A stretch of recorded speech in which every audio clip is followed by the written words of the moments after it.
From translation, RSV Revised Standard Version, this 114th day of the year. Today we are reading passages 2 Kings 9-11, 2 Kings chapter 9, verses 1 to 53. And Elisha the prophet called one of the sons of the prophets and said to him, Gird up your loins and take this flask of oil in your hand and go to Ramoth Gilead.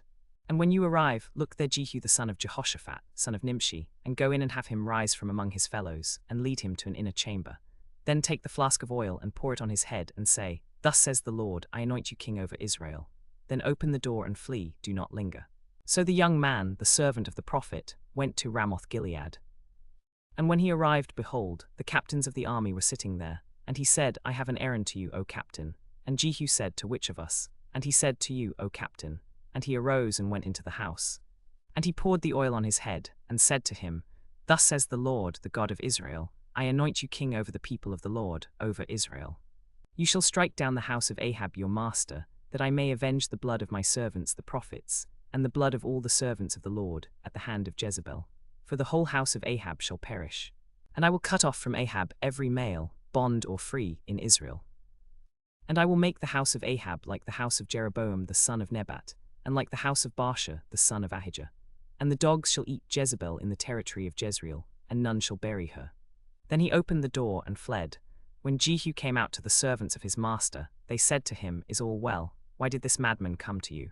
And he said to them, You know the fellow and his talk. And they said, It is false, tell us now. And he said, Thus and thus he said to me, Thus says the Lord, I anoint you king over Israel. Then they made haste and took every man his garment and put it under him on the bare steps, and blew the trumpet and said, Jehu is king. So Jehu the son of Jehoshaphat, son of Nimshi, conspired against Joram. Now Joram was defending Ramoth Gilead, he and all Israel, against Hazael king of Aram. And when Jehu was king, he said to the guards, Take up Joram. And a sentinel stood on the tower in Jezreel, and he saw the crowd of Jehu as he drove his chariot, and he said, The driving is like the driving of Jehu the son of Nimshi, for he drives furiously. And Joram said, Make ready. And his chariot was made ready. Then Joram king of Israel and Ahaziah king of Judah went out, each in his chariot, and they met Jehu in the portion of the field that belonged to Naboth the Jezreelite. And when Jehu saw them, he said, Is it peace? And Joram answered, What peace, as long as the harlotries of your mother Jezebel and her witchcrafts are so many? Then Jehu drew his bow with his full strength, and shot Joram between the shoulders, so that the arrow pierced his heart, and he slumped down in his chariot. Jehu said to Bidkar his officer, Pick him up, and throw him into the plot of ground belonging to Naboth the Jezreelite. For remember, when you and I rode together in the chariot of my father Ahab, the Lord laid this burden upon him. Surely I have seen yesterday the blood of Naboth and the blood of his children, says the Lord, and I will repay you in this plot of ground, says the Lord. Now therefore take and cast him into the plot of ground, as the Lord said. Then Jehu said to Ahaziah, Come with me. And they rode together in his chariot. And when he was at Jezreel, Jezebel heard of it, and she painted her eyes and adorned her head and looked out of the window. And as Jehu entered at the gate, she said, Is it peace, Zimri, murderer of your master? Then Jehu lifted up his face to the window and said, Who is on my side? Who? And 2 or 3 eunuchs looked out at him. And he said, Throw her down. So they threw her down, and some of her blood was sprinkled on the wall and on the horses, and he trampled her underfoot. And when they came in to eat and drink, they said, Go now, see this cursed woman and bury her, for she is a king's daughter. But when they went to bury her, they found nothing but the skull and the feet and the palms of her hands.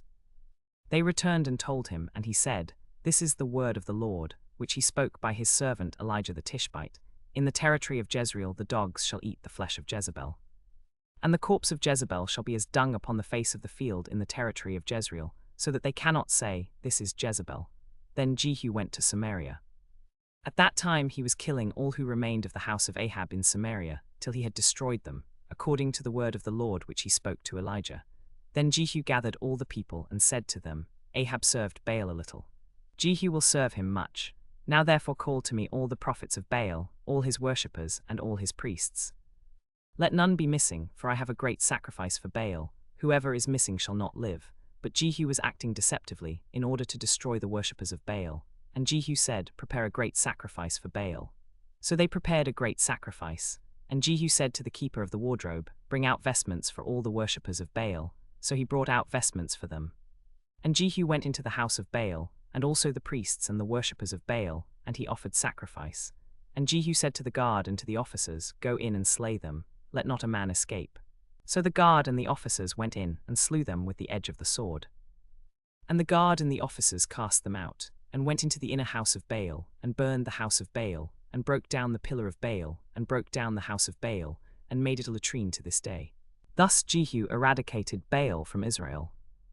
But Jehu did not turn aside from the sins of Jeroboam the son of Nebat, by which he made Israel sin, that is, the golden calves that were at Bethel and at Dan. Now Jehu gathered all the people together, and said to them, Ahab served Baal a little, Jehu will serve him much. Now therefore call to me all the prophets of Baal, all his worshippers and all his priests. Let none be missing, for I have a great sacrifice for Baal. Whoever is missing shall not live. But Jehu was acting deceptively, in order to destroy the worshippers of Baal. And Jehu said, Prepare a great sacrifice for Baal. So they prepared a great sacrifice. And Jehu said to the keeper of the wardrobe, Bring out vestments for all the worshippers of Baal.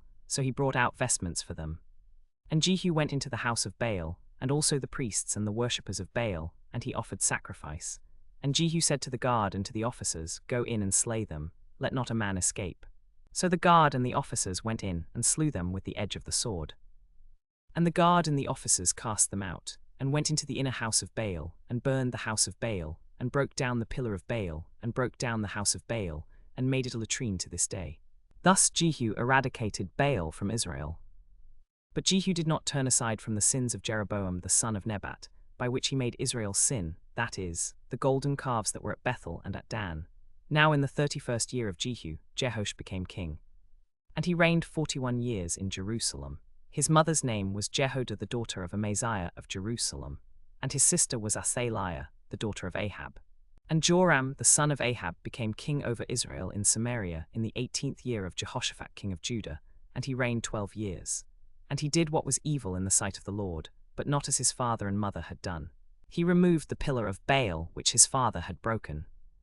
He walked in all the way of his father, and he did not turn aside from it, either to the right or to the left. 2 Kings chapter 10, verses 1 to 36. Now Ahab had 70 sons in Samaria, and Jehu wrote letters and sent them to Samaria, to the rulers of Jezreel, to the elders, and to the guardians of Ahab's children, saying, Now as soon as this letter comes to you, since your master's sons are with you, and you have chariots and horses, fortified cities and armor, select the best and worthiest of your master's sons, and set him on his father's throne, and fight for your master's house. But they were exceedingly afraid, and said, Behold, 2 kings could not stand before him. How then can we stand? And he wrote a second letter to them, saying, If you are on my side, and obey my voice, take the heads of your master's sons, and come to me at Jezreel by this time tomorrow. Now the king's sons, 70 in number, were with the great men of the city, who were bringing them up. And when the letter came to them, they took the king's sons, and slew 70 persons, and put their heads in baskets, and sent them to him at Jezreel. And when the report came to the king, he said, Take the heads and put them in 2 heaps at the entrance of the gate until morning. And in the morning he went out and stood and said to all the people, You are innocent. It was I who conspired against my master and killed him, but who has slain all these? Know now that not a word of the word of the Lord which he spoke concerning the house of Ahab shall fall, for the Lord has done what he said by his servant Elijah. So Jehu destroyed all who were left of the house of Ahab in Jezreel, and all his great men, his close friends and his priests, until he left him none remaining. Then Jehu went forth from there, and he met the relatives of Ahaziah king of Judah, and he said, Who are you? And they said, We are the relatives of Ahaziah, and we came down to visit the royal family. And he said, Seize them. And they seized them and slew them at the pit of Beit Hecht, 42 persons. He did not leave any surviving. Then he departed from there, and met Jehonadab the son of Rechab coming to meet him. And he greeted him and said, Is your heart true as my heart is? And Jehonadab said, It is. Jehu said, If it is, give me your hand. So he gave him his hand, and he took him up to him into the chariot. And he said, Come with me, and see my zeal for the Lord. So he had him ride in his chariot. And when he came to Samaria, he slew all who were left to Ahab in Samaria, till he had destroyed him, according to the word of the Lord which he spoke to Elijah. And Jehu said, Gather all the prophets of Baal, all his worshippers, and all his priests. Do not let any be missing, for I have a great sacrifice for Baal. Whoever is missing shall not live. But Jehu was acting deceptively, in order to destroy the worshippers of Baal. And Jehu gathered all the people together and said to them, Ahab served Baal a little, Jehu will serve him much. Now therefore call to me all the prophets of Baal, all his worshippers, and all his priests. Let none be missing, for I have a great sacrifice for Baal. Whoever is missing shall not live. But Jehu was acting deceptively, in order to destroy the worshippers of Baal. And Jehu said, "Prepare a great sacrifice for Baal." So they prepared a great sacrifice. And Jehu said to the keeper of the wardrobe, "Bring out vestments for all the worshippers of Baal." So he brought out vestments for them. And Jehu went into the house of Baal, and also the priests and the worshippers of Baal, and he offered sacrifice. And Jehu said to the guard and to the officers, "Go in and slay them, let not a man escape." So the guard and the officers went in and slew them with the edge of the sword. And the guard and the officers cast them out, and went into the inner house of Baal, and burned the house of Baal, and broke down the pillar of Baal, and broke down the house of Baal, and made it a latrine to this day. Thus Jehu eradicated Baal from Israel. And Jehu did not turn aside from the sins of Jeroboam the son of Nebat, which he made Israel sin, that is, the golden calves that were at Bethel and at Dan. Then Jehu took all the prophets of Baal and all his worshippers and his priests, and let none escape. And they slew them. And Jehu broke down the pillar of Baal, and broke down the house of Baal, and made it a latrine to this day. Thus Jehu eradicated Baal from Israel. But Jehu did not turn aside from the sins of Jeroboam the son of Nebat, by which he made Israel sin, that is, the golden calves that were at Bethel and at Dan.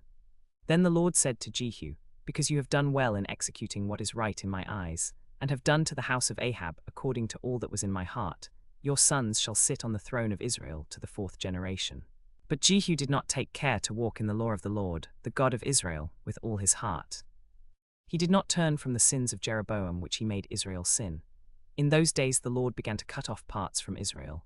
Hazael defeated them in all the territory of Israel, from the Jordan eastward, all the land of Gilead, the Gadites, the Reubenites, and the Manassites from Aroer, which is on the edge of the valley of the Arnon, that is, Gilead and Bashan.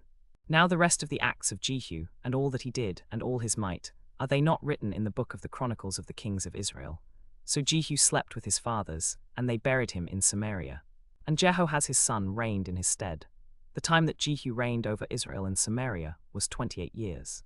2 Kings chapter 11, verses 1 to 21. Now, when Athaliah the mother of Ahaziah saw that her son was dead, she arose and destroyed all the royal family of the house of Judah. But Jehosheba, the daughter of King Joram, sister of Ahaziah, took Joash the son of Ahaziah, and stole him away from among the king's sons who were about to be slain, and she put him and his nurse in a bedchamber. Now Jehosheba was the daughter of King Joram, and wife of Jehoiada the priest, because she was the sister of Ahaziah, and Jehoiada was the son of Jehonadab the son of Rechab. And she hid him from Athaliah, so that she did not slay him. And he remained with her 6 years, hid in the house of the Lord, while Athaliah reigned over the land. Then in the 7th year Jehoiada sent, and brought the captains of the bodyguard and of the Carites and of the guards, and brought them to him in the house of the Lord. And he made a covenant with them, and put them under oath in the house of the Lord, and showed them the king's son. And he commanded them, saying, "This is the thing that you shall do. 1/3 of you, those who come off duty on the Sabbath, shall keep guard over the king's house. 1/3 shall be at the gate, sir. And 1/3 shall be at the gate behind the guards. And 2 parts of all the people shall be in the king's courts. And let every man be armed with his weapon, as if he were going out to battle. And let all the men be ready who are about to come on duty on the Sabbath, as well as those who are going off duty on the Sabbath, to guard the king's house. And let none enter the house of the Lord, except the priests and the ministering Levites. Let them enter, for they are holy. Let none come into the house of the Lord, except all the men who are to come in for the service." Then the captains gave to the men who were under their command the spears, and the shields, and the bucklers, and the bows, and the arrows, and the swords, and the bronze armor. And they gave them into the hand of the priests who were in the house of the Lord. And the guard took their stations, each with his weapons at the right and left of the house round about the king, opposite the priests and opposite the Levites. And the king stood by the pillar. And he made a covenant before the Lord, to walk after the Lord, and to keep his commandments and his testimonies and his statutes with all his heart and all his soul, to perform the words of this covenant which were written in this book. And all the people entered into the covenant. Then Jehoiada the priest brought out the captains and the guard, and the people of the land, and brought the king down from the house of the Lord, and came through the gate of the guards to the king's house, and set the king on the throne of the kingdom. And all the people of the land rejoiced, and the city was quiet. And Athaliah had been slain with the sword at the king's house. And Jehoiada made a covenant between the Lord and the king and the people, that they should be the Lord's people, and also between the king and the people. Then Jehoiada brought out the king's son and put the crown upon him, and gave him the testimony. And they made him king and anointed him. And they clapped their hands and said, "Long live the king." And Athaliah heard the noise of the guard and of the people, and she came to the people in the house of the Lord. And when she looked, there was the king standing by the pillar, as was the custom, and the captains and the trumpeters beside the king, with all the people of the land rejoicing and blowing trumpets, and the singers with musical instruments leading the praise. Then Athaliah rent her clothes and cried, "Treason, treason." And Jehoiada the priest brought out the captains who were set over the army, and said to them, "Bring her out between the ranks, and slay with the sword anyone who follows her." For the priest said, "Let her not be slain in the house of the Lord." And they laid hands on her. And she went through the way of the horses' entrance to the king's house, and there she was slain. And Jehoash was 7 years old when he began to reign.